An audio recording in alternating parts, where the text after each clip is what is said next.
Welcome to the Ohio Lodge of Research podcast, OLR Connections. In this episode, we have a unique member profile where we discuss the Masonry with three brothers from Kentucky who are also members of the Ohio Lodge of Research.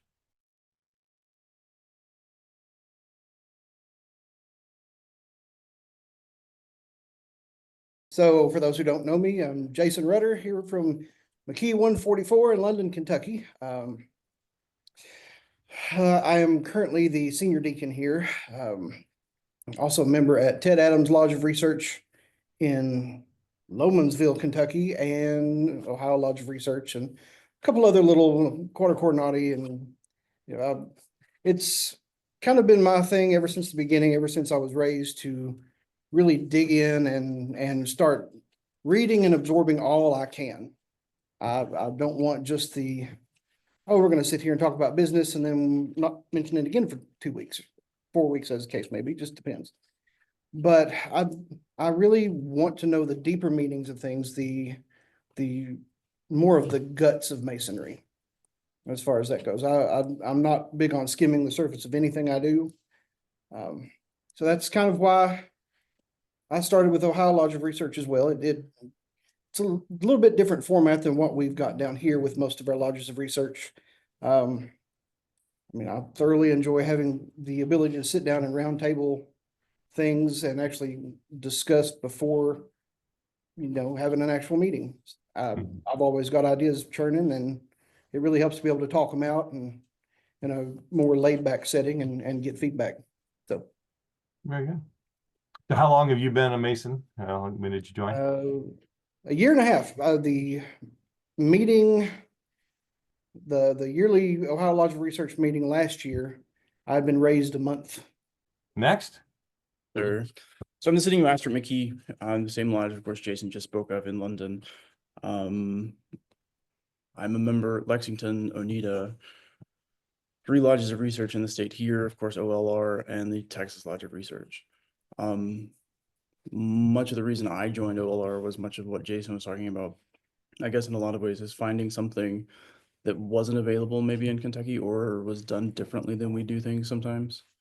And then specifically, like we spoke last year, I was very much looking for ways to engage education here at McKee. Because of course I knew I was coming into the East, because I knew certain things needed to change about the way we do and do not do things. And by coming to Ohio basically gave me new perspective, ideas about ways to do things. That's much of the reason I'm a member of so many lodges of research to begin with, is to find things and ways to bring to my guys that aren't going on their own. I don't know. So like I can learn. One of the things I pushed this past year was reading a book, which maybe 4 of my officers did. So when they failed to read the book, I brought the book to them. And so in much the same way, that's sort of my purpose with education, that many of my guys aren't really going, and to me, it's sort of the foundation of what Masonry is and should be. And so if they're not quite so willing to go to the education, I'll certainly bring it to them. And so OLR and its excuse me, and its membership has allowed me to do that in a lot of ways. Oh, my name's Jimmie Hampton, past master of CD Ward 961, current secretary, as well as member of Hiram Bassett Lodge of Research here in Kentucky, and OLR, of course. Basically, I'm going into my 16th year, just like Nicholas here, and I got into it for my father was a member, and really and truly, it was something that I was interested in before he became a member. The history aspect of it really appealed to me, as well as more the esoteric meanings behind Masonry, not just as a social club that we've become now, but learning to better ourselves overall. And I feel like the only way you can really do that is do the research and learn the things that they tried to teach maybe 100 years ago. And that's what I would like to see Masonry go back to. So for me, it's a pursuit to go back to the glory days, really, when we made men better, not just gave them somewhere to go eat on Saturday night. if you had complete control of a lodge right now and everybody did exactly what you wanted them to do, what would your lodge be doing today?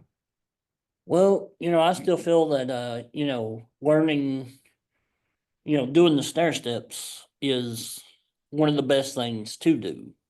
You know, my year's master, I was master in 22, and I pushed getting EAs finished. And we had some older guys that couldn't finish. And one reason they couldn't is because one, they didn't understand what they were being taught. And two, they couldn't memorize it. And here in Kentucky, memorization is not pushed strongly. It's encouraged, but not mandatory by no means. But I found that guys didn't even understand the words that they were reading. We should be a place that if a guy has a problem, if he needs educated on something, he shouldn't be afraid to ask for it. We should be making him a better man, not just in his community, but for himself as well. We're here to teach the young guys, the new guys, and anything they need to be taught. I feel like that is really how we're going to push masonry forward, is making better men, not better masons. You hit on one of the things that I think is always a challenge in education of any kind is that fear. Is that fear of being wrong, basically, a fear of admitting you don't know something. I've been teaching for 30 years and I still don't know the answer to that question. So how do we get people over that fear of being wrong, that fear of the unknown?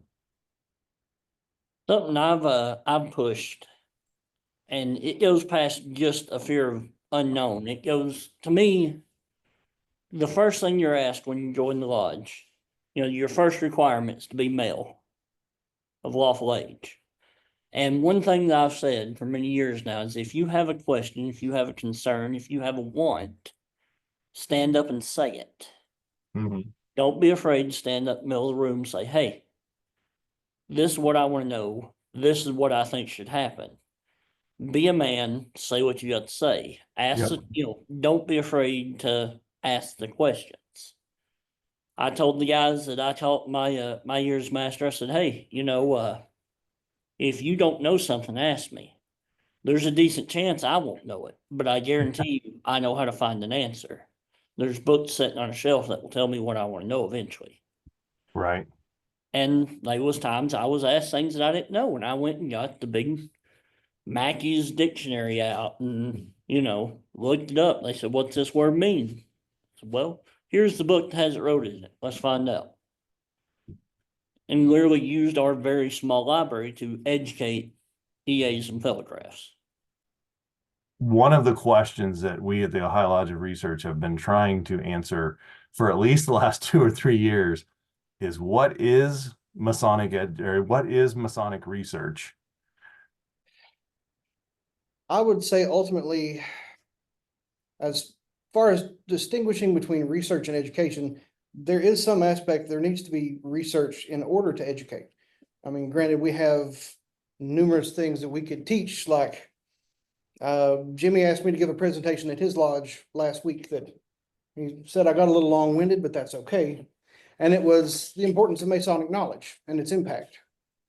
And, you can say you're looking at Masonic knowledge as, ritual and symbols and things in the monitor.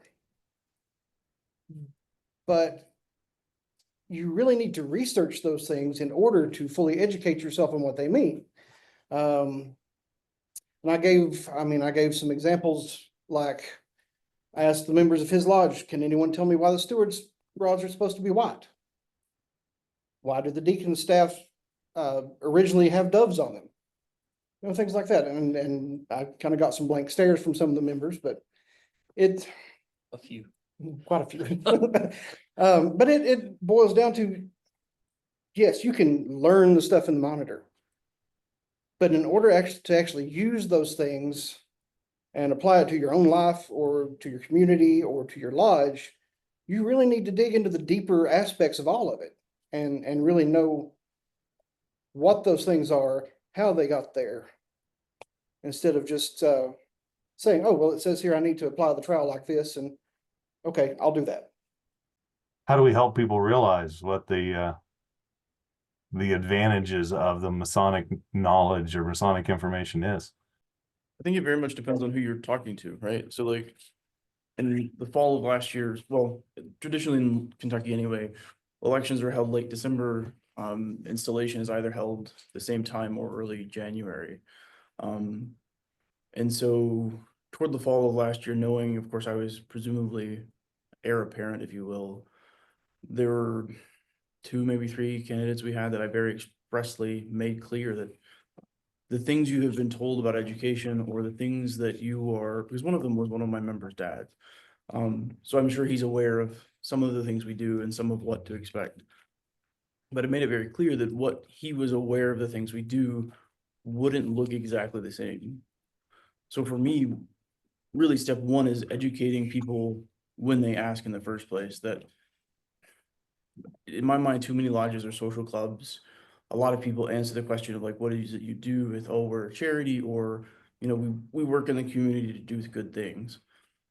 I think a lot of our direction as an organization requires a cultural shift in a lot of ways. And that's part of what I've tried to do here in this year, is that even from the outset, we make very plain what it is we do and what it is we're about. It has really nothing to do expressly with charity, so much as building oneself, educating oneself, and making oneself better, which in turn then causes perhaps you as an individual to be more charitable, or you as an individual to do things more outwardly facing. It's not that we are expressly intended for the betterment of community or state or some philanthropy we may have. It's completely misses the mark to me. And so then part of sort of the flip side is the guys that have already been in, the guys like my grandfather who've been in 50 plus years, who have in their head, this is the sort of the way we do things. It's necessary to sort of reintroduce, if you will, because I don't think it was uncommon maybe at one time. Well, I know it wasn't uncommon, right? Like the Grand Lodge of York in, I forget the year exactly, but 400 years ago required an hour of Masonic education at every single meeting. And we've fallen away from that tremendously, right? Like, so I think for the guys that have been around in the short term, we have conversations about what it is we could be and what it is we're meant to be. And there again, also change maybe the cultural dynamic that most guys are used to, because a lot of guys are used to coming in, paying the bills, hanging out with your friends for an hour, maybe having dinner and going home. To me, that completely misses the mark and is not remotely the point. So we have to sort of re-educate or reintroduce the ideas of education to membership. And yeah, in the process, and of course I've learned over the course of this year that not everyone's going to be interested, and that's fine. A big part of me was hoping that a lot of my membership would come in, because I've had, or will by the end of the year, have 12 guest speakers at a minimum. And granted, a lot of my own membership has spoken on some of my other meetings, Jason, of course, being predominant in a lot of that, filling in for some guys. But the frank reality is that not everyone is interested. December, McKee will host our senior most past Grand Master, and I'm sure that'll draw a decent crowd. But even then, like some of the guys that I was myself most personally interested in didn't really increase our attendance even by 10%, which of course to me is very disappointing. But I also understand that a lot of the guys that have been members forever aren't used to education, aren't here for education, and frankly have no interest in education, unfortunately.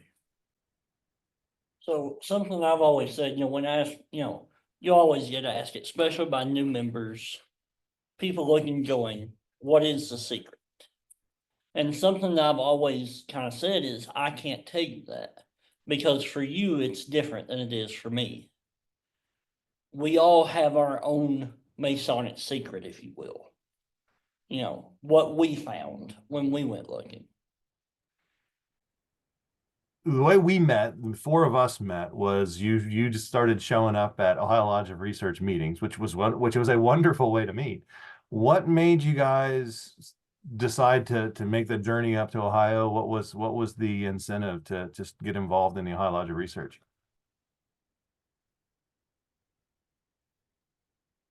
Jason, I'll ask you. You said you were only like a month in, right? That first time you showed up. So as a brand new Master Mason, 1 month in after your raising, what made you decide that you wanted to drive to Ohio and participate in this research education program? Well, honestly, I've just been lucky that, I mean, even really since before I was raised, I've kind of had these two around to, it was always when I was an EA and Fellowcraft, it's, hey, let's go out to eat. Let's go here, let's go there. And then as soon as I was raised, it's, hey, let's go to this meeting, let's go to that meeting. That actually just happened to be the weekend before my birthday as well. And Nick said, I think I'm going to go to Ohio for the Ohio Lodge of Research. Are you doing anything? And I said, no, let's go. And as I'm prepared to come and started kind of reading through the website and submitting the petition. I thought, this sounds like something I want to be a part of.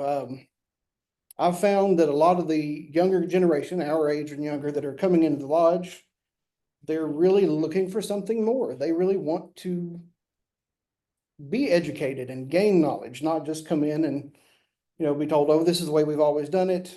We're just hanging out. And that's part of why I came the first time.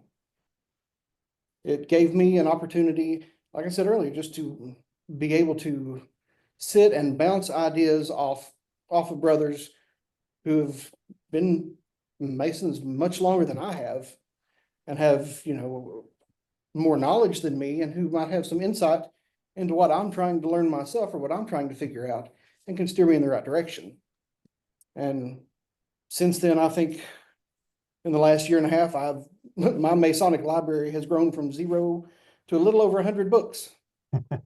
So, and has led to me, I mean, right now I've probably got 4 or 5 presentations put together, and then I started writing my own book. So it's kind of blossomed from there. Tell me more. What book are you writing? So, the title is called What Came You Here to Do? And it blossomed from a presentation that I originally did for our lodge here, and then called What is the Purpose of Lodge? And then it grew from there into me giving a much more robust version of the presentation at our district meeting last year. Starts out with some history, but it gets into, we're asked from the beginning of our EA degree, what come you here to do? Mm-hmm. And the answer should not be, oh, just to hang out with my friends. We are encouraged to learn even from the beginning. I mean, in the EA degree, it says you should speak with learned brothers. And that's what I've tried to do for the last year and a half. Was on a pedestal case. Yeah, but anytime the 3 of us are together and one asks a question, the other 2 are referred to as the oracles. It's kind of fun. But I mean, the education, the presentation that I gave that kind of blossomed into this book, and mind you, I'm 8 chapters in and I've got outlines for about 16 more that I'll just work on when I have time. But when I presented the education at our district meeting, it basically laid out, if we are not taking the time to educate ourselves, how will we ever educate the new brothers coming in? And I mean, at some point, if we're not passing on the historical knowledge, the ancient knowledge that comes with Freemasonry, eventually it just becomes words in a dusty book that, nobody really knows what it means anymore. If we are not taking the time to educate ourselves and then educate the newer members, are we indirectly creating Cowans? And actually, I brought that up in the district meeting. I told a whole room full of brothers, and I said, look at your own lodges. How many of you have received any education at all, or are you just sitting there paying the bills? How many in your lodge could be considered a Cowan because they haven't been educated and haven't received any knowledge at all or took the time to learn. And even the Grand Master kind of looked over and said, "Oh my God." Mhm. But that's kind of where it starts. I mean, if we're not educating, we can't expect the next generation to understand. And that's kind of, and that's what started the book, basically. And I'll finish it eventually, but it just, sometimes the schedules get a little bit out of hand and things fall by the wayside. Yeah. I think we all have a pile of things in progress, and eventually one or two may actually come to fruition. Mhm. Nick, you mentioned earlier that you kind of your goal or your purpose in coming and going to other lodges of research and so forth was to try to find material to bring back to your brothers. But why Ohio? What drew you to Ohio, to the Ohio Lodge of Research? Expressly finding a different opinion maybe, or perspective, or things with which I wasn't familiar. Especially because, of course, the three of us travel extensively through the state, or at least, I don't know, along the 75 corridor, southeastern Kentucky. And so I'm maybe don't know everything, but at least aware of most things going on, or most of the ways guys or lodges do things, I guess. So my first meeting at OLR was very much a selfish one, in trying to find ways that lodges did things differently that may work better for McKee, or expressly finding material to bring back. I think the first meeting, the first roundtable we had, the only thing I really brought was not really so much what I was working on personally to write, but expressly looking for coursework or material or some sort of, I don't know, guideline maybe that I could bring back to educate the lodge in general, not only existing members, but candidates as they sort of came through. And of course, over the course of a year, that's evolved and grown to look like different things, I guess. But yeah, my first attendance was certainly a selfish one, to be honest. I mean, I was looking for ways to sort of, I don't know, gain new perspectives or gain new material to bring back to McKee, or something with which I wasn't familiar, I guess. And I think we've gained that, certainly,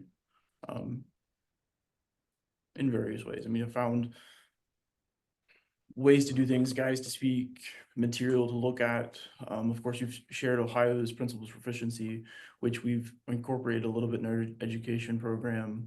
I forget the guy's name, Kevin, the first year I came, Kevin presented education, talked about the way he educates his own members. And so in some ways we sort of followed a similar guide, I guess. I don't know. And so in a lot of ways, Kevin Schneider, yes, yeah. which ironically was presenting from his lodge in Kentucky. Oh yeah. I thought it was funny that I had to go to Ohio to hear from a Kentucky Mason about. Yeah, exactly. That's what I was getting at. Yeah. The reason I originally come to OLR is basically Nick said, "Hey, we're going up here." And the reason he said it though is because traveling is one of my biggest things. Okay. Masonry, to me, traveling is the point. It's the reason. The reason that over the last 100 years, 200, 300 years, the ideals have maintained their relative sameness. It's the reason that we all can travel into any state and pretty well know what's going on. It's the reason that we have handshakes and passwords. It's the reason we were originally formed. Because if men did not have to travel for work during the operative Mason era, then there would be no need for us and there would be no reason that we exist today. Traveling to me is the heart of Masonry. It is how you learn. As an educator, you know, if you taught the same thing every day in class, the same exact way, over 30 years, you know for a fact your students now would not learn the way they did 30 years ago. Traveling is how you learn about masonry for me. It's,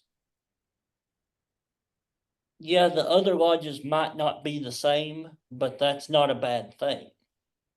Because just like Nick said, he came to you to see a different way and maybe get a better understanding of how he should be doing things here. And in some small way, in other ways, very large ways, it has changed the dynamic of this lodge for the future. Mhm. Had our original brothers in 1717 not wanted to go see the brothers 20 miles away and be able to sit in their meetings, we would not exist as an organization. It's literally the reason for our organization to exist as a brotherhood and not an individual, not a social club in a small town in England where 10 guys decide to sit down and talk about stuff. Traveling is the heart of masonry. Yeah. And so when Nick said, hey, we're going to Ohio, I said, hey, I ain't never set the lodge up there. Let's go. Yeah. Very good. One thing, we have a traditional observance lodge here in Kentucky. They do very fine work. It is a lot of pomp, a lot of nice things happen at it. They do very good work.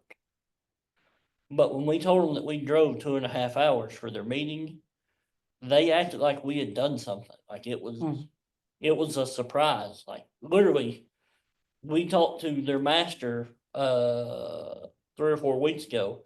He's like, I still can't believe y'all drove all the way up there for to go to our meeting. And I was like, do you understand that the week before that we were in Georgia for a meeting, and the week before that we were in Ohio for the meeting?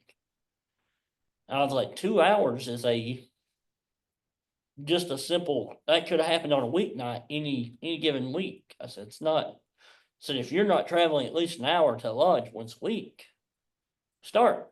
You'll enjoy it. You know, of course, neither 3 of us are married. We have a little bit of time on our hands. I understand not all brothers can do that. But I think every brother should try to make a different lodge meeting at least once or twice a month. And I always find it amazing how we all do exactly the same thing, completely different. Right. And you're right. When you travel around, you start to pick up on a lot of the lodge traditions, the things that aren't written in the code. They're not right or wrong. They're just different, and they're different interpretations. And yeah, that's valuable. Yeah. When we say travel, we average 12 to 15 meetings a month, Yeah. 4 of which are just from our combined 2 lodges. Yeah. That's incredible. Yeah. I mean, we've already made plans for January to go to Philadelphia for Unity Day. So we're going to drive up from Kentucky to Philadelphia in January for a weekend. Nothing can go wrong there. Nah, How did the 3 of you get into the traveling together? I basically told them to get in the car. yeah. So me and Nick, I was originally a member of this lodge, McKee 144. And me and Nick were raised 3 months apart. Yeah, within 3 months of one another. We're 6 months apart in age. Okay. Went to school together. We've always known each other in some capacity. We were never really close until just a few years ago. Gotcha. But basically, so here in Kentucky, we have 3 lodges in our county. And while we're really close, we have 9 in the district, and the closest one's still a 25-minute drive. Mm-hmm. So it's really more inducive to get one vehicle than it is 2. If you're both going the same place. Yeah. And a lot of our lodges tend to have some type of small event. We do really well that, with posting our degree work, making sure everybody knows. All of our districts have a page, all the lodges, secretaries are on the page. We pretty well put out degree work. We seem to do well in our area with advertising our events and things like that. So, when you get 3 or 4 guys basically going the same place, it's easier to ride together. Mhm. And Nick don't mind driving, so we ride in his car. He pays for the gas. It works out well for all of us. And Jason, they just sucked you in? I was told to get in the car. Yeah, yeah. He was the new guy. We said, hey, you working tonight? No, good, get in the car. All right, once again, he ain't married, so Mhm. kids every other weekend, it works out great. We put him in the car and take him all kinds of places. Very good. Very good.